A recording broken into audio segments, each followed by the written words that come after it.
સોમવારે સાખ્યો આ બધા સવા શેરના માપમાં છે બધા.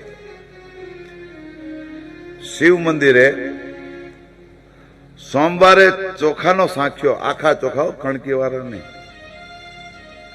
અખંડ ચોખાનો સાખ્યો જો શિવ મંદિરે પૂરવામાં આવે તો ગમે એવી માનસિક પીડા હોય દૂર થઈ જાય છે. 14 સોમવારો લીધા છે, 14 સોમવારો, 14 સોમવાર સુધી સાખ્યા પૂરે ચોખાના, અખંડ ચોખાના.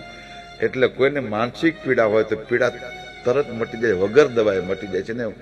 મગજની દવા ન લેવી પડે, નક્કી છે. મંગળવારે મસૂર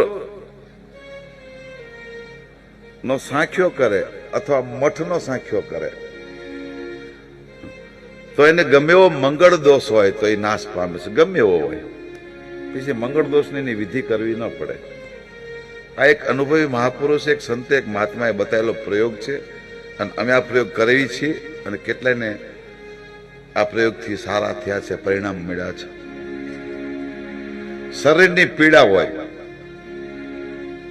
શરીરમાં બળતરા થતી હોય, ઘણાને જોજો વ્યવસ્થિત કપડા ન પહેરી શકે ને બળતરા થતી હોય શરીરમાં,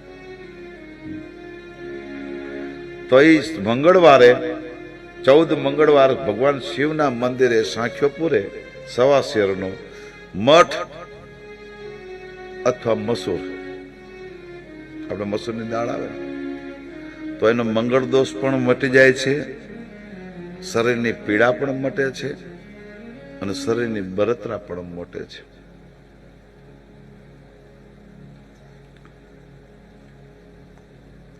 બેનોને શરીરની ગરમી હોય તો આ એના માટે અક્ષીર છે. મંગળવારે સાખ્યો કરે, કારણ કે ભૂમિનો દોષ લાગેલો હોય એટલે એને એ પીડા હોય છે, ઉદર પીડા જેને કહેવામાં આવે. બુધવારે મગ અથવા મઠના સાખ્યો કરવાથી જેનું ભણતર નબળું છે, જેનું મગજ અશક્તિ, જેનું વાંચેલું ભૂલી જાય છે, જે માણસ ભૂલકણો છે, યાદ રહેતું નથી, એને મગનો અથવા મઠનો એ બુધવારે એનો સાખ્યો પૂરવાનો, બુધવારના દિવસે. કારણ કે બુધ છે ને બુદ્ધિનો દાતા છે, બૃહસ્પતિ છે. પછી ગુરુવારે ચણાની દાળ અથવા ચણા, જેનો ગુરુ નબળો છે. હવે જેનો ગુરુ નબળો હોય ને એને એસિડિટી, પિત્તનો પ્રોબ્લેમ બહુ હોય, આ નક્કી. એને શરીરમાં દાહ પણ થાય, એને ખોટા ઓડકારો આવે, એસિડિટી થાય, એને પિત્તનો પ્રકોપ કહેવાય. એને વાત, કફ અને પિત્ત આ શરીર આપણા શરીરને સમતુલ રાખે છે. એમાંથી એકાદું તત્વ વધી જાય એટલે પીડા વધી જાય, ઘટે તોય તકલીફ થાય. એટલે જેને પિત્તની પીડા છે એને ચણાની દાળ અથવા ચણા 14 સોમવાર શિવ મંદિરે, આ બધું 12 વાગ્યા પહેલા કરવાનું છે, 12 વાગ્યા પછી નહીં. બીજો પોર માંગ્યો છે આમાં, પહેલો પોર ને બીજા પોર ની અંદર આ કરવાનું છે. 8 પોર આવે 4 દિવસના અને 4 રાત્રિના. એમાં બીજા પોરમાં લખ્યું છે,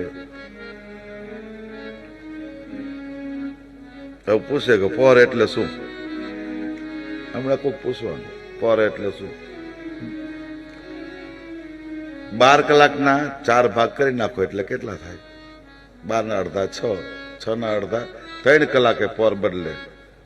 મારું ગણિત કાચું છે એટલે પછી છતાં હિસાબ કરી લીધો. 4 પોર થાય ને 12 કલાકના, 24 કલાકે દિવસ થાય ને, દિવસ રાત.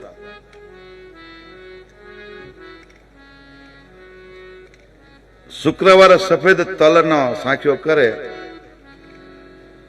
જેને સંતાનમાં કેવડાવતું હોય એના માટે અતિ અક્ષીર છે આ પ્રયોગ. ઋતુસ્નાનથી પરવારીને 7મા દિવસે સાખ્યો કરવો, અથવા તો તે પછી 7 દિવસ વયા ગયા પછી સફેદ તલનો દર સોમવારે દર શુક્રવારે કરવાનો છે. બોલો, દર સોમવાર, દર મંગળવાર, દર બુધવાર, દર ગુરુવાર, દર શુક્રવારે. અને શ્વાસની જેને તકલીફ હોય, ઘૂંટણની તકલીફ હોય, ઘૂંટણની તો ઘરે ઘરે છે ભાઈ, બેહવામાં અરે બાપા, સમજ્યા? તો એના માટે પણ અતિ ઉત્તમ બતાવેલું છે. આ એક અનુભવી મહાપુરુષે મને લખાયું છે, એટલે મેં લખ્યું છે અને કોઈની ઉપયોગી બને. મને કીધું, બાપજી તમે કથા કરો છો અને આ બધાને અમુક શું છે દવાથી નથી મળતું એમ, તો આ એક એવા પ્રયોગો છે સિદ્ધ પુરુષના, મહાપુરુષના, કે તમે કદાચ કહેશો તો એ પ્રયોગ કરશો તો મટી જશે એમ. મફતનું છે આ. શનિવારે અડદ અથવા કાળા તલ. શરીરમાં કાળા જે મસા થાય, ટપકા થાય, જે તલ કહી છે, એ કોઈને ઘણાને થતા હોય ટપકા, પેલા મસા થતા હોય ઝીણા ઝીણા ઝીણા ઝીણા, એ થતા હોય, કાળા દાગા દેખાતા હોય, મસા હોય, તો એ તલે કરવાના અને જેટલા શરીરમાં મસા છે એટલી સોપારી ગણીને શિવ મંદિરે ધરાઈ દેવાની, એટલે આપોઆપ મટી જાય છે. જેટલા શરીરમાં મસા છે એટલા ગણી લેવાના, મસા જેને છે એને એટલી સોપારી ગણી અને શિવ મંદિરે શનિવારે મૂકવાનું, ધરાઈ દેવાની. એટલે મસા ગમે એવા છે ત્રીજા દિવસે બંધ થઈ જશે, બેસી જશે.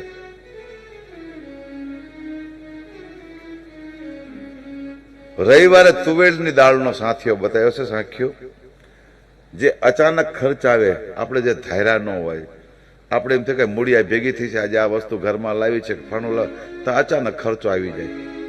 બાઇક ભટકાણો 2000 રૂપિયાનો ખર્ચો થયો, પેલો 1500 રૂપિયા બચાયા હોય કે આ 1500 રૂપિયા આ વખતે કંઈક લાવવું છે ઘરમાં, ત્યાં બાઇક ભટકાણું હોય કે કંઈક પડે ને કે ક્યાં તો પંચર પડે ને ટાયર તૂટી જાય ને, આમ અચાનક જે ખર્ચા આવે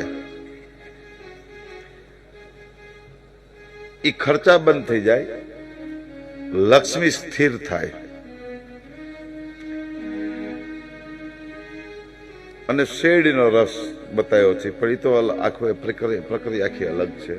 પણ આટલું જે છે એટલું કરે તો એને અવશ્ય ફાયદો થાય થાય ને થાય.